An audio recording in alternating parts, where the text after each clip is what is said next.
Dr. Thea Wiesli has been a postdoctoral researcher at the Department of Sociology in Innsbruck since 2023. Her research interests lie in sustainable development, food studies, just food, meat consumption, animal-human relations, and regional sociology. Her current research project concerns the reduction of meat consumption among social classes and socioeconomic groups. She teaches courses about agrarian and regional sociology in the bachelor's and master's courses of the Department of Sociology in Innsbruck. In her PhD, she investigated the connection between sustainability and high quality of life in rural regions and nature parks. In other research projects at the University of Bern, she worked on the resettlement of mountain villages, food policies, and food justice. This is her presentation. It's up, and whenever you're ready to go, Tia. Thank you very much for introducing me. Just one quick question. Is it if it's now the note side, can you see my notes, or is it the normal presentation? We can't see your notes, just the presentation. Perfect. Thanks. Yeah, thank you very much for having me. I'm really glad to be in this series. So as you heard, I'm a sociologist, and my main topic background is sustainability. And this is also the way how I look on this topic of meat consumption. It's a rather new topic for me personally. The meat topic, I just started a project on that in last October. And so far I can just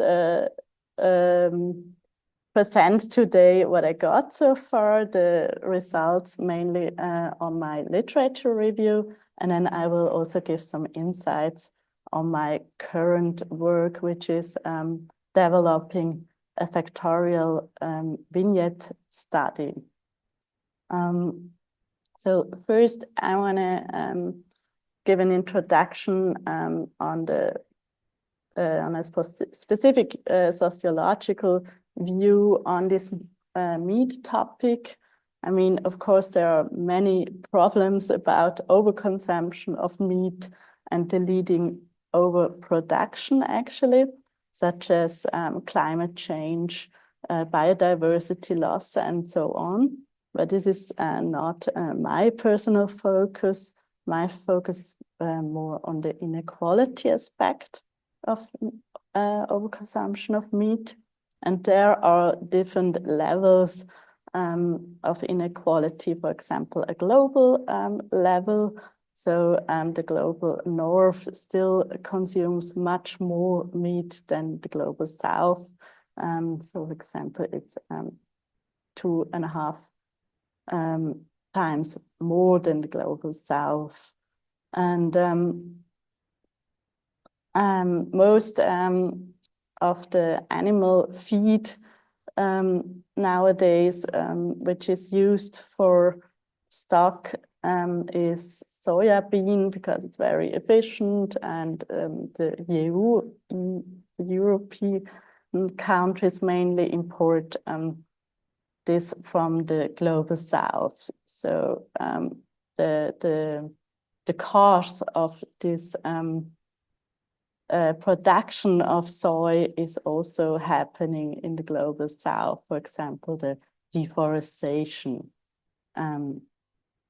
Then there is another level of inequality, so to say, and this is on the country level. Then because the high-income countries also eat much more meat than the low-income countries. The OECD recently, or in 2023, published numbers about that. High-income countries consume 90 kilos per year, and the low-income countries consume 10 kilos per year on average. And the IPCC, for example, recommends to reduce red meat consumption on a minimum of 50% globally. And then there is the inequality on which I am specifically interested. this is within these high-income countries, because of course the overconsumption or the consumption of meat differs between social groups. And in sociology, or I think all of you probably know the famous class theories of Bourdieu, for example, or Veblen, and so on. And most of these theories, they showed that lower class tastes arises more from necessity and from the given life situation, not because of choosing a certain taste. And upper classes, on the other hand, they choose their taste. So they want to distinguish themselves from lower classes, and they also do that with food. So food can be a way of identification and distinguishing. And current research still indicates that social groups and classes differ in their preferences and capacities regarding food. And when we look at the meat topic, so meat has a particular social significance, I believe, because for a long time, and still for certain social groups, it has a significant symbolic of high status. And for example, on events and celebrations like Christmas, many societies serve meat. So it's still regarded as something special or expensive or something exclusive. And on the same time, it's not very exclusive anymore in high-income countries. Almost everyone can afford meat, and non-conform diets are also a way of distinguish themselves for upper classes. So it's even a privilege to be vegan or to be concerned about ethical food. So this is what also a lot of literature would say. And in this way, it gets quite complicated about the status of meat and about the question, how does this status differ between social classes and groups? And so far, there's rather little known about these status changes and the factors that influence the meat consumption of different social classes. What I mean by factors that influence these classes is, for example, time or price or knowledge about nutrition and so on. So I want to know which factors influence meat consumption of specific social classes. And this should lead to the goal to know how these classes can be specifically supported in reducing meat consumption. Because in the end, I think it's not just, of course, not up to the individuals to behave sustainable. I think it's also up to the policies and to the states to support them. So I like to give you a quick overview of my project.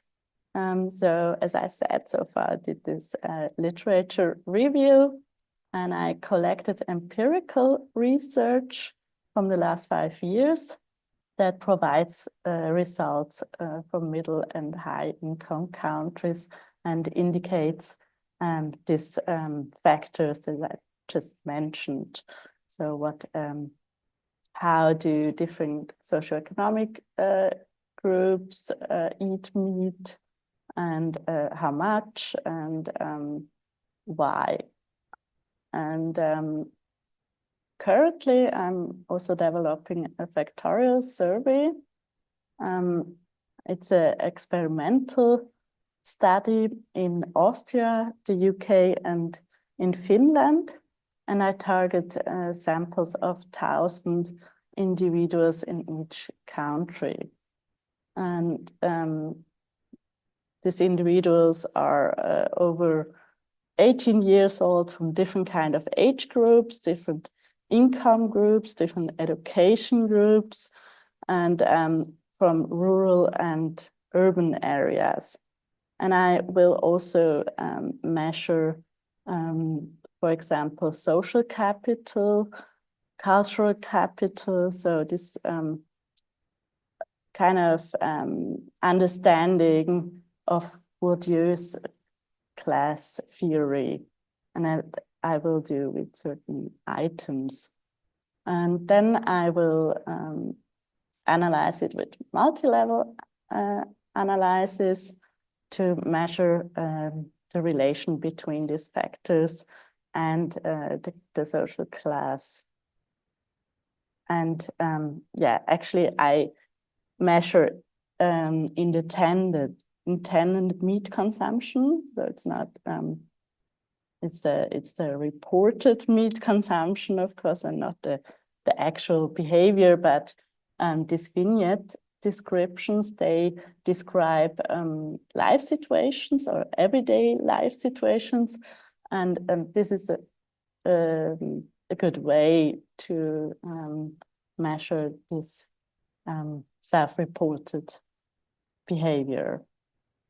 And then based on these results, I will do a stakeholder analysis and organize some co-creative workshops to create together with them some recommendations on support actions for the different social groups in reducing meat consumption. And yeah, this will be published in a policy brief and of course in peer-reviewed articles. So this literature review that I made is according the PRISMA approach. So I collected peer-reviewed articles from, for example, Web of Science, Progress, and Science Direct, and then I screened them according to inclusive and exclusive criteria. And in the end, I included 75 peer-reviewed articles. And I want to show you some key results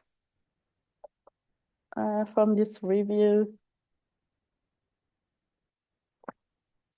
So most of the research widely agrees that men tend to eat more meat than women.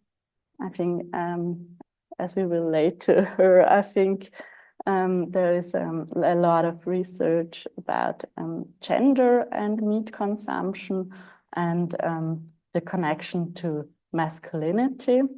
But because of my colleague is more the expert in that area, I will not go too deep into that. There is also research about the relation between meat consumption and age, and most of that shows that this relation is reversed U-shaped. So elderly people tend to eat less meat, mostly because of health reasons, like cardiovascular diseases or something. And the middle-aged group tend to eat the most meat, and the lower age groups not so much as the middle one. Although there are some articles, they also provided results that the very sportive groups, they also tend to eat a lot of meat because of the protein. So it's not yeah, it depends what kind of young groups these are. Also, interesting results are about income and meat consumption. And this is different between high-income countries and the middle-income countries. Because in the high-income countries, there is mostly found that the high-income groups tend to eat less meat, meanwhile, and the lower income groups would eat more meat. And in the middle-income countries, such as China or Brazil, where economic growth is more recent, the low-income groups still cannot really afford to eat so much meat. So it's still the high-income group that consumes more meat.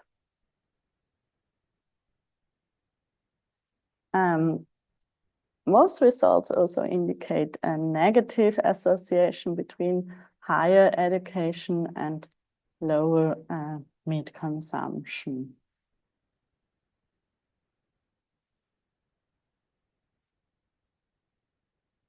So these were mostly socioeconomic factors that I found in my research.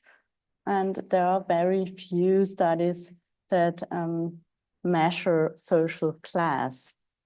And the one that did measure social class, they did it with different approaches. Mostly they measured education, income together, or education and income and profession. And one study I found really interesting is from a German sociologist called Einhorn, and she made qualitative interviews and gives insights that are mainly interpretations of. I just got a window open. Okay, sorry. So her results show that high income and highly educated groups face higher capabilities and capacities to switch to lifestyles, to different lifestyles, such as a plant-based diet, for example. And they are more able to be curious about cooking and other cultures and so on, because yeah, they have probably more time and not so many other worries, so to say. And they are able to gather knowledge and information because of their education. So they are, it's probably easier for them to get new recipes that are plant-based, or yeah, to cook recipes from other cultures.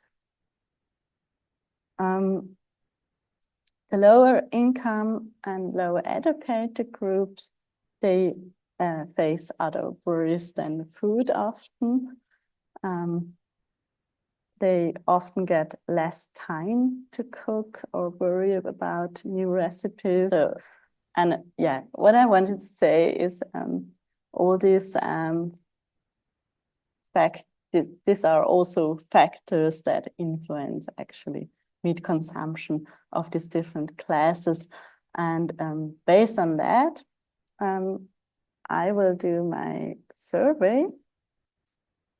These are somehow my hypotheses as well, or the basis for it. And I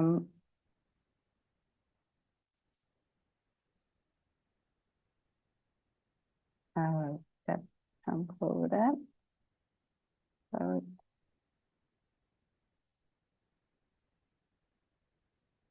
So I can conclude from this literature review that most research is about gender, and very few studies are really about the social classes in the meaning of, for example, Bourdieu and these cultural and social capitals.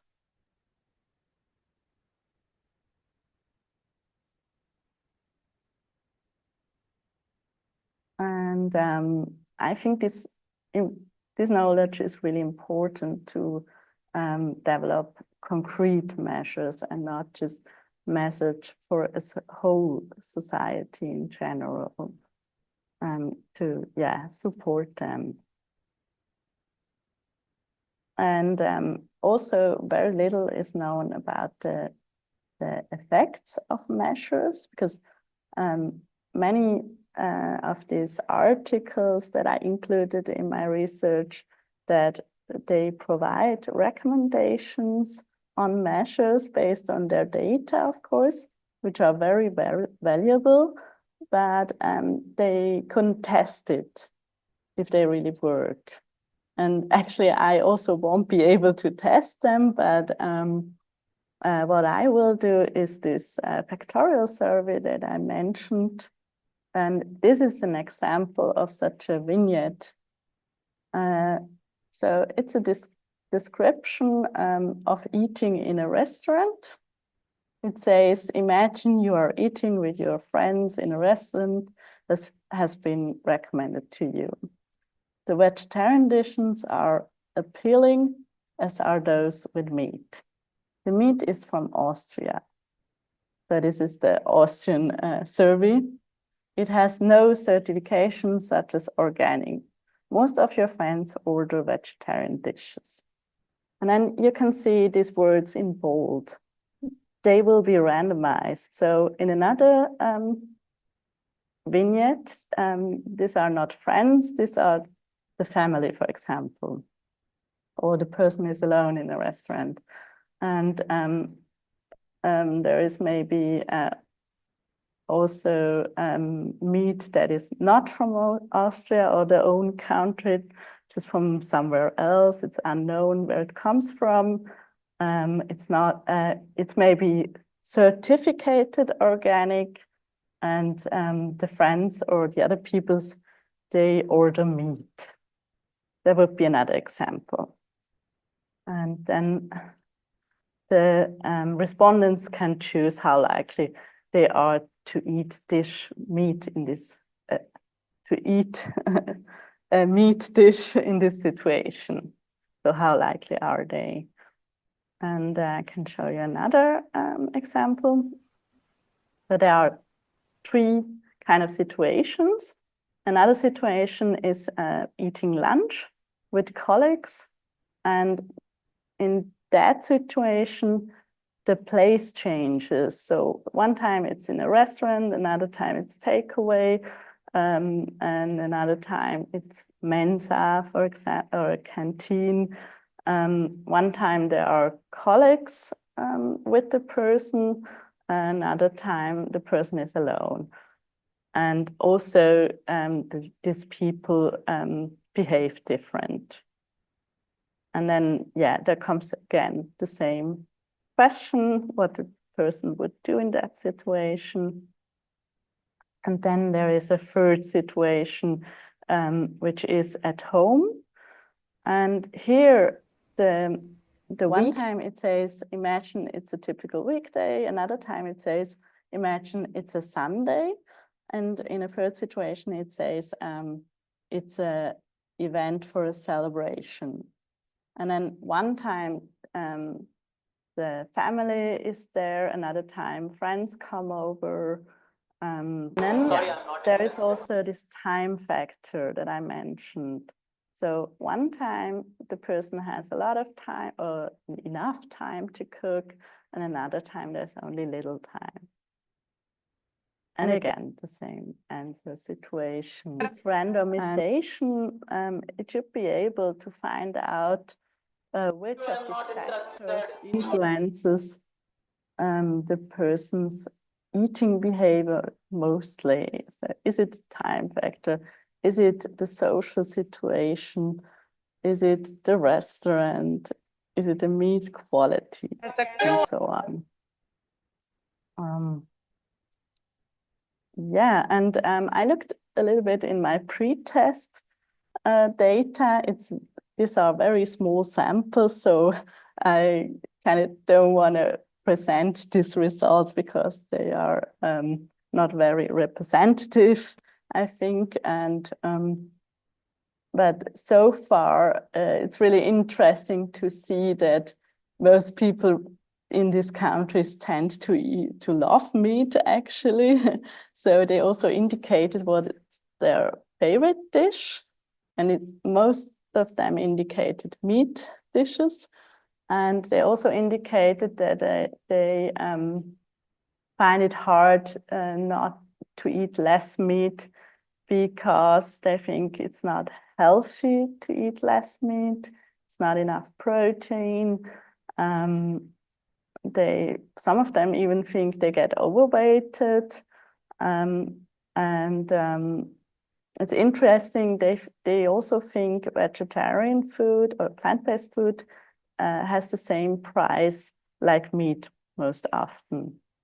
And yeah, well, I think I can only see with my main survey then how this is connected exactly to their classes or their socioeconomic criteria. And yeah, so that's what I can present so far. And I thank you very much for listening. And yeah, I'm very curious what you think. Thanks. Thanks so much, Thea. Very exciting work. I have lots of questions, but I'll save them for the end because I want to hear from Cameron too. Do you want to just unshare your presentation out here? Sure. And Cameron, whenever you're ready, do you want to try and share your presentation and I'll introduce you in the meantime? Yep, will do.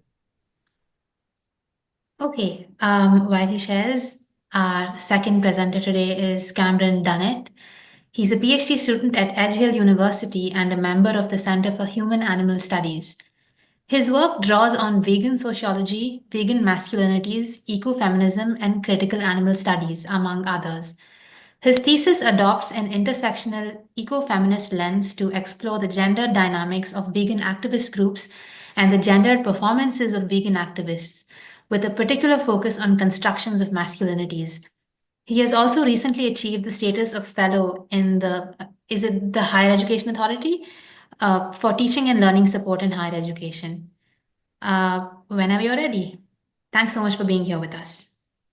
Thank you. And can everyone see that okay and hear me okay? Yeah. Perfect. Yeah, thank you.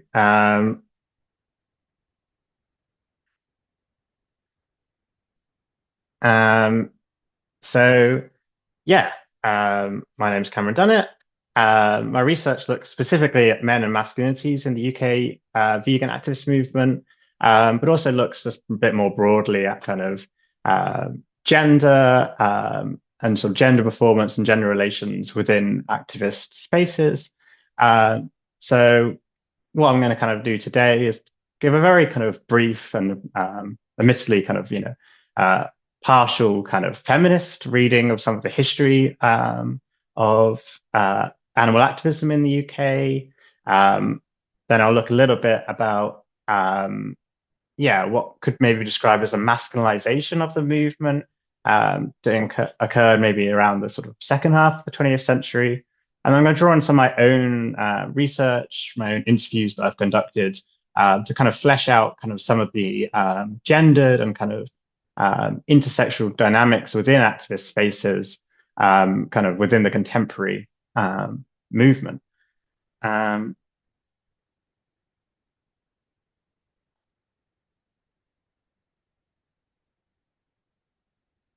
Is that? So yeah, I think that the history of the vegan movement and the animal activist movement in the UK and also arguably globally is definitely tied up with the history of the feminist movement. Many of the kind of 19th century Early 20th century suffragettes were also ethical vegetarians.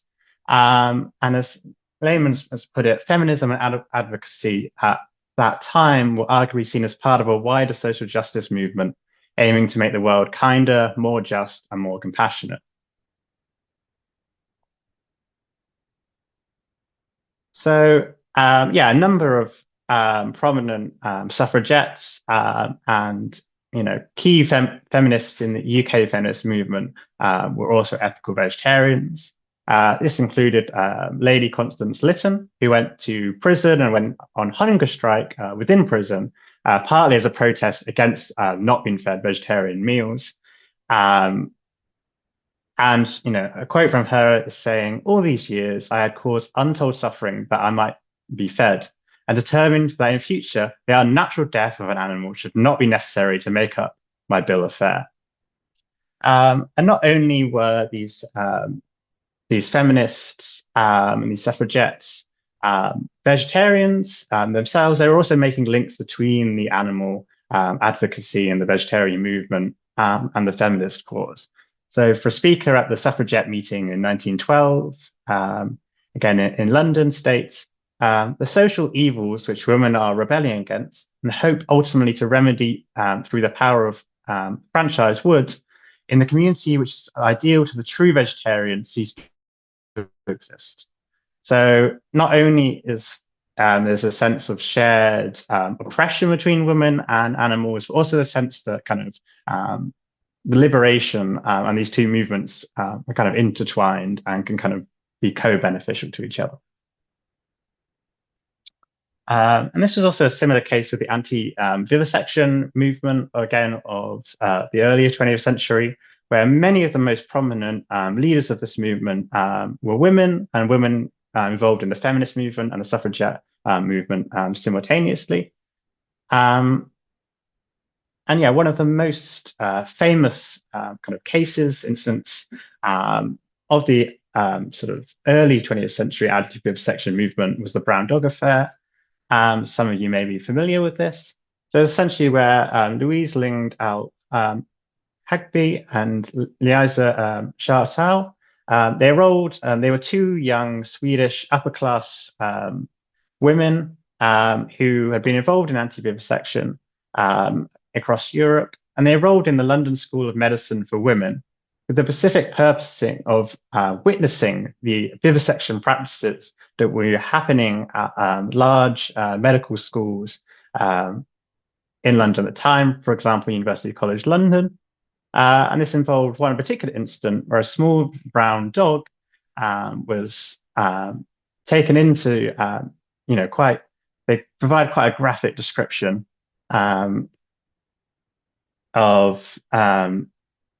they provide quite a graphic description of how this dog had already been vivisected once and was taken, arguably or arguably not anesthetized. And yeah, it was quite a kind of a brutal vivisection operation on this dog. And this was illegal at the time because you could only vivisection on an animal once legally at this point. Ultimately, this led to quite a lot, sort of a widespread conflict, both between kind of young upper-class male medical students and those protesting against this practice, which ultimately led to the Brown Dog riots in 1910, which centered around the basic element of this was that a collection of trade unionists, socialists, Marxists, feminists, ordinary working class members of the community, as well as anti-vivisection activists, kind of united around the protection of this dog statue that was created in Battersea Park. And although the scientists were kind of successful in getting this statue, memorializing this dog, removed and then destroyed, I think it was an early example of kind of multiple, usually antagonistic groups kind of uniting around an animal rights cause. And I think also importantly, the work of Lindalf Hagby blended both reason and emotion and animal rights with feminism. So she's quoted as challenging the kind of convention of kind of intellectualism at the time, saying the intellect has become the sovereign of which everyone bows. It's a self-adoring ruler, hates to acknowledge the dominion of the heart, the soul, the spirit, over which has no power. So really arguing, for a kind of a more emotional kind of connection and challenging the pure rationality of the time. And yet this was still coupled with a kind of sense of strong sense of kind of logic. For example, a Daily Mail reporter who went to see a talk from Lindau Choudhury at the time stated that he was almost converted to vegetarianism by use of straight, hard logic. So while she was able to use logic in arguing for vegetarianism, she combined this with a sense of needing to have, heart, soul, and spirit. And similarly, as we saw in the previous slide, the chair of the Anti-Vivisection Society in 1913 is quoted as saying, "The day that women get the vote will be the day in which the death knell of vivisection will be sounded." So again, the sense there's a connection between these two between these two movements in the early 20th century. And also, in the kind of the second half of the 20th century, however, was the we had the Oxford group. So this was a group of prominent male scholars, including Peter Singer and Tom Regan, and they often frame themselves as the forefathers of the animal rights movement. They framed their animal rights around kind of a rejection of kind of emotion, and argued that animal rights really need to center on kind of rationality and rational logical arguments. They dismissed the previous generation of women who had been involved in the movement as little old ladies in tennis shoes, and saw themselves, their age, their scholarly status, their gender as bringing kind of legitimacy to the movement. And they also downplayed the contributions of their contemporary women, including Bridget Brophy and Rosalind Godlovich, who, despite making significant contributions to the field, were largely unacknowledged in what would become the seminal text of the animal rights movement, Peter Singer's Animal Liberation. And so contemporary scholars such as Oliver have argued that this can be seen as the beginning of a masculinization of at least the mainstream of the animal rights movement.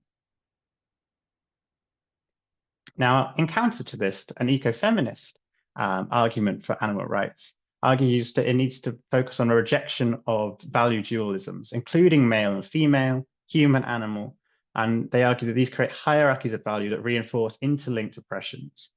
So, for example, the promotion of a purely rational case for animal liberation can be seen as resting on a reason-emotion dualism. And due to the way in which women and femininity are associated with emotion, promoting a purely rational, reasonable case for animal rights serves to continue the subordination status of femininity, and also the continuous subordination of other animals less capable of rationality. So actually, perversely ends up reinforcing a speciesist hierarchy where humans are seen as kind of more valuable because of their rationality than other animals. Now, there's a continuing legacy of Singer's work within the animal rights movement, as well as within critical animal studies. And despite this as a discipline growing out of ecofeminist work, scholars such as Preben Rasby have argued that this ecofeminist work often goes unacknowledged, and they see this as a continuation of a history of overprivileging of male voices, both academically and within activist spaces. So the work of Choudhury has attempted to kind of flesh out what a masculinization of animal advocacy movement might look like. And I've kind of reduced this down to kind of 6 key points. So a masculinized animal advocacy can be seen as when men have higher visibility and higher ranking within the movement, when the organizational structures are modeled according to masculine values. So they tend to be quite hierarchical, quite sort of disciplined. White Western men are seen as the founding fathers of the movement, and their influence continues to influence the organizational culture. So focus on utilitarian methods or effective altruist or single issue activism that kind of removes any discussion of intersectionality, for example. There's also male heroism, where white middle-class men are praised for their radical activism without a discussion of how their intersecting privilege makes this very activism less risky for them. And also the use of sexualization of women's bodies and using gender stereotypes to market veganism to men. So, for example, we can see the PETA campaigns as symbolic of aspects of this, where they draw on kind of gender stereotypes to kind of, connect with a particular animal rights audience. So on the other side of this coin, Avik also outlines what a more intersectional form of animal advocacy might look like. So this includes direct collaboration with other social justice movements, as well as cultivating awareness of invisibilized injustices and avoiding the reproduction of existing hierarchies. So this might be seen as kind of an external form of intersectionality, but also an internal form of intersectionality within your particular group. And it was also about embracing an ethic of care and emotions, increasing sensitivity to the values of marginalized groups. Again, this may be internally, but also externally within both your group and within society. And also men within groups developing that ability to self-reflexively think about their own masculine privilege. And I've also added to this, drawing on the work of Taylor's work on the feminist feminist movement in Ireland, the pro-abortion movement, this idea of communication over pure confrontation within activist spaces. So my own research tends to explore the gender and intersectional relations of power within vegan activist spaces, with a specific focus on UK activist groups. And to do this, essentially, I've conducted a series of kind of in-depth qualitative interviews. These include narrative interviews with activists that identify as women, as non-binary, or genderqueer, but also a further set of even more in-depth life history interviews with activists who identify as men, as masc, or have some affinity with masculinity. And I've conducted a narrative and thematic analysis of some of these interviews. And so in the rest of this presentation, I just want to share a few stories, narratives, themes that have emerged from these interviews. And whilst there's lots of things I could touch on, I'm going to kind of focus on this masculinized, feminized, intersectional versus kind of animals first, or kind of single issue activism within the movement. So I'm going to start with Gabriella's narrative. And I think this demonstrates how certain decisions can lead to a shift towards masculinized activism. So we are mostly women and gender diverse people. I mean, the ratio is just, but somehow it is the men that get all the credit. It's white men that get all the credit. So our narrative shows the complexities of the relationship between gender and hierarchy within vegan activist spaces. They wanted to turn it into a more hierarchical thing. And what they ended up doing was they ended up giving power, and what's the word? And promoting people they thought would be good. They were some of the other people that had the skills. These people were really stressed. They were working really hard. The thing what people don't realize is that activists work really hard. We have a lot of meetings. And it's not like you would ever get time to switch off. We were working Saturdays, Sundays. Someone would message you when you were off. But what that was leading to is they were making these decisions, reverting back to default of what they knew, which is very oppressive things. Because they were so exhausted, they didn't have time to reflect on their behavior or reflect on their biases towards gender and stuff. So you would see that someone who was gender diverse, so they came out as non-binary, but they were AMAB, so assigned male at birth. They still had the privilege of looking, I suggested, passing as male. And yeah, like passing as male, and they could definitely see that this person was taking on this quite domineering thing, where it was changing. It went from we're working together to something quite hierarchical. Felt like the whole character sort of changed. But yeah, I kind of started getting told what to do rather than being asked how we could work together. It became a problem for me. I wanted to be in a community, and I wanted to have respect. So I kind of argued, I think this kind of conforms to at least two of the kind of key processes of masculinization of activism of Vic identified in her chapter on this subject. First, we see how the organizational structures became increasingly modeled on more masculine values. So it was more highly structured, it was more hierarchical. But then once that structure became hierarchical, the influence of that, what happened was we saw more men and masculine individuals rise to the top of the organization, take on more leadership roles, and the voices of women and gender diverse people were perhaps pushed to the side. And ultimately, I think this can be seen as creating a toxic working environment.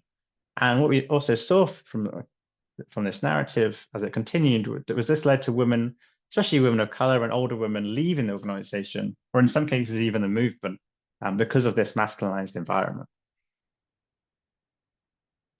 Now, on the other hand, I want to show this story of Tiffany as an example of what I would describe as an embracing an ethic of care.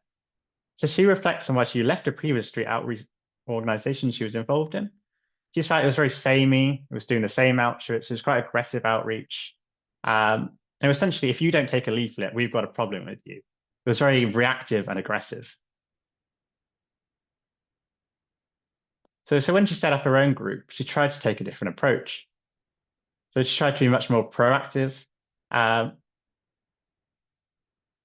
we have a constitution. Within our constitution, we have equality and diversity statement. Everyone has to sign up to that. We have a vetting process, and we also do training around equality and diversity. We have a deaf member, so every person in the group is required to do sign language training. We have a visually impaired statement. We try and represent as many different people as possible from different backgrounds. We do try and be as inclusive as we can, and we are very education-led. That might not be for everyone, especially younger ones who want to do something that's a bit more interesting and exciting. There's plenty of other groups that do that. And then they also made an effort to create this supportive community. So yeah, we have a chat with everyone's which is very, very busy. And we all say it's a very supportive group. We say it's a safe space. We say if someone has a conflict, don't put it in the chat. Come and talk to that person privately or talk to me privately. It's only happened on a couple of occasions. And on those occasions, I've asked people who are causing the problems to leave the group. So we have a very lovely group of people, and we keep those people in. The group has been going for a relatively short time, 4 years, but the people who have joined the group have stayed in the group because they know it's a safe space and they know that if there are any problems, it will get sorted out pretty quickly. So this also includes supporting new members. So when we have new members, they're buddied with a variety of people so they can work out what their style of activism is. But it's all very smiling, always looking friendly, asking people if they would like to know why we're here, or would like some information, or would like a leaflet.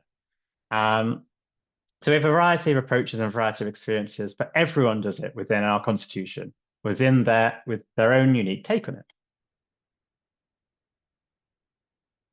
So yeah, on the side of that first story, I've kind of highlighted this one as maybe an example of what I would describe as an intersectional form of vegan activism. We see firstly how there's a focus on communication over confrontation, right? So rather than an aggressive, in your face, creating problems for people, it's about trying to create conversations, both internally and externally. Also about increased sensitivity to the values and interests of marginalized groups. So they have a deaf member, so they try and do training around that. They try and actively think about how they can be inclusive. And I also believe they embrace an ethic of care and emotion. So everyone in the group is supported, and it's a space in which it's not just purely about this rational argument, but returning to that earlier feminist kind of idea where emotion and connection to animal suffering is, allowed to be brought to the surface. And I think it's really notable that no member of the group voluntarily left over 4 years, showing potentially how an intersectional approach can foster this strong sense of activist community. I want to further explore a little bit about this kind of dynamic that I've noticed through my interviews emerging between what might be described as an animal first form of activism and on the other side, a more intersectional form of activism, and how these types of activisms may be developed. So in my life history interviews with men within the movement, I found how certain organizations can cultivate what could be potentially described as an animal first approach to activism. So one participant stated, at the moment you have animals first people, and people who are like, we shouldn't be talking about human issues. And further, participant 21 shows how particular organizations can foster kind of a more a narrower kind of approach to activism. So if you are to follow the rules, so to speak, from animal rights organizations, it's to move away from that, so environmental area conversation, and always kind of bring it back to the animal rights. So defining it quite specifically on kind of an ethical animal argument. We can sort of see the influence that this has on participants' one's thinking. So he states, if I'm on the street talking about veganism, it feels like a sidestep almost, or an injustice to the animals to talk about, feminism. Yeah, sure, go out on a different day and talk about feminism or whatever. Right, so there's a sense in which feminism, animal rights, other forms of social justice or environmental justice should be kind of kept separate in this kind of line of argumentation. Now, I think one kind of, and I want to use a kind of quick story to demonstrate this, one way in which we might think about why this emerges is sometimes animal activism becomes the orphan of the left, right? So it's seen as an issue that's neglected by people who are otherwise sensitive to various sort of forms of social justice. So this is one story, again, from one of my life history participants. And they say, I was in Vietnam because we were doing a thing where basically we were trying to promote financial education. And I had the experience where I saw this dog who had gone attacked by another dog. He was a little puppy. And they had this strange experience where I just like, okay, so the dog was injured, the dog was sick already. And I thought the dog could be in danger of dying. And so I was concerned. There was no vet care or anything available. What was really confusing was that my friends didn't seem to have nearly the level of concern I had for this dog. And so I was confused because we were all there to do good. We were all there because we cared. We were empathetic. And yet there seems to be this huge difference in the way that we were viewing this dog compared to the way we were viewing humans. Then I literally remember one day I just snapped awake out of bed thinking, oh my God, this is what I need to do with my life. Recognizing that animals were massively neglected, even among people who were generally seen as the kind of good eggs in society, would disregard animals in their kind of circle of moral concern. So again, I just use this story to highlight perhaps how both people within animal activism and people with concern from other social justice, there seems to be a kind of a split between them, and maybe that cross-pollination isn't always materializing. However, that's not to say that all my interviews showed no evidence of kind of a more intersectional form of activism. So participant 17 was keen in pointing out that within vegan activism, there's lots of emphasis on empathy and compassion. I do think there's practical overlaps with understanding and participating in campaigns for human liberation and human equality as well. And participant 15 took this further, stating how becoming vegan, I feel, has made me question pre-existing beliefs in other areas of my life that I may not have been bothered or cared to think about before, leading to me have more conversations and being more open to talk to people about what it is to be female, what it's like to be trans. But in the past, I would have thought, well, I'm male. It doesn't affect my existence or my individual life, my day-to-day. Why should I care or think about it? I guess I almost felt a responsibility. If I'm preaching so much about what people shouldn't be doing to animals and how people should be living their lives in this domain, again, it's hypocritical and in some ways wrong of me to sort of black out and stay narrow-minded about other areas of how I should live my life and other social issues and other causes that I should be thinking about. So for at least some of the participants in veganism and then in animal activism, open them up to other ways of intersectional thinking. So I think it's interesting to see how these two kind of dynamics kind of emerge or are emerging within the contemporary movement. So just to kind of quickly conclude, I think that women and feminized approaches to activism were central to the early developments of animal freedom movement in the UK. However, arguably, at least the mainstream of the movement kind of saw a masculinization maybe in the 1970s, particularly through the influence of high-profile male scholar activists such as Peter Singer, Ronald, and a couple of others.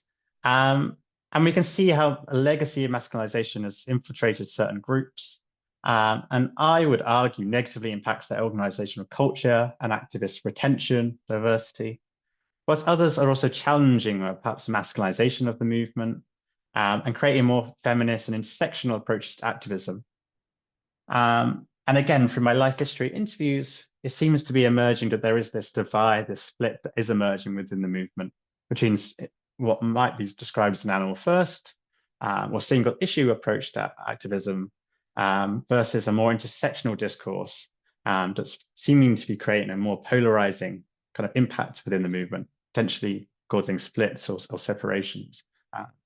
So yeah, I think that's interesting to think about in the modern context. Yeah, thank you.